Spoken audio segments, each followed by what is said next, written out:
আমি যদি এই মুহূর্তে আমার মাকে যদি জিজ্ঞেস করতে পারতাম, মা, গত 17 বছর আপনার উপরে যে মানসিক এবং শারীরিক নির্যাতন হয়েছে, আপনি কি চান আমি তার প্রতিশোধ নেই? কারণ সেই 1 মিনিট, 1 মিনিট আগে এখন আমাকে কথা বলতে দিতে হবে। 1 মিনিট আমার কথা শুনতে হবে, আপনাদের কথা আমি শুনেছি। আমি যদি আমার মাকে জিজ্ঞেস করতাম যে আপনি কি চান আপনার সাথে যে অবিচার অন্যায় হয়েছে তার প্রতিশোধ আমি নেই, কারণ সেই প্রতিশোধ নেবার ক্ষমতা আল্লাহ রাব্বুল আলামিন আমাকে দিয়েছেন। আমার মায়ের সন্তান হিসাবে আমি নিশ্চিত আমার মা আমাকে বলতেন, তোমার দায়িত্ব দেশের সকলকে ঐক্যবদ্ধ করে সামনে এগিয়ে যাওয়া, দেশকে সামনে নিয়ে যাওয়া।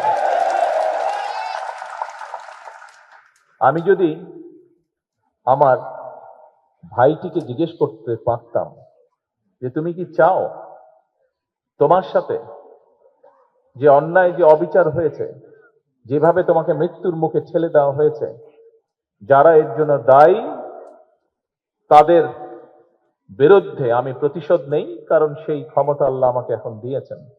আমি নিশ্চিত দুভাই আমরা একসাথে বড় হয়েছি, তাকে আমি চিনি, তাকে আমি জানি, একই রক্ত আমাদের শরীরে প্রবাহিত।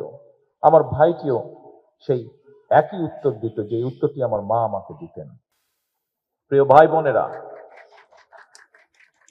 আমি 17 বছর আগে যখন এই দেশ ছেড়ে চলে যেতে বাধ্য হয়েছিলাম, আমি কি অবস্থায় গেছিলাম সেই বিবরণে আমি যেতে চাই না।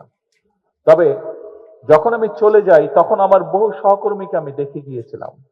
17 বছর পরে যখন দেশে ফিরে আসার সৌভাগ্য হয়েছে, আমি ফিরে এসে আমার অনেক সহকর্মীকে পাইনি। আমি জুলাই আন্দোলনের আগেও আমার বহু সহকর্মীকে দেখেছিলাম। ছাত্রদল সহ আমার বিএনপি সহ আমার দলের বহু নেতাকর্মী, বহু সহকর্মীকে দেখেছিলাম, যাদেরকে 5ই আগস্টের পরে আমি আর পাইনি, কারণ তারা পৃথিবীতে নেই, তারা পৃথিবী চলে চলে গিয়েছেন। আমি 17 বছর আগে যখন এই দেশ ছেড়ে চলে গিয়েছিলাম বাধ্য হয়ে, তখন আমার বহু সহকর্মীকে দেখে গিয়েছিলাম, সুস্থ সবল এক তরুণ যুবক। 17 বছর পরে যখন ফিরে এসেছি, তাকে আমি দেখেছি তার কোনো অঙ্গহানি হয়েছে, শারীরিকভাবে ক্ষতিগ্রস্ত হয়েছে।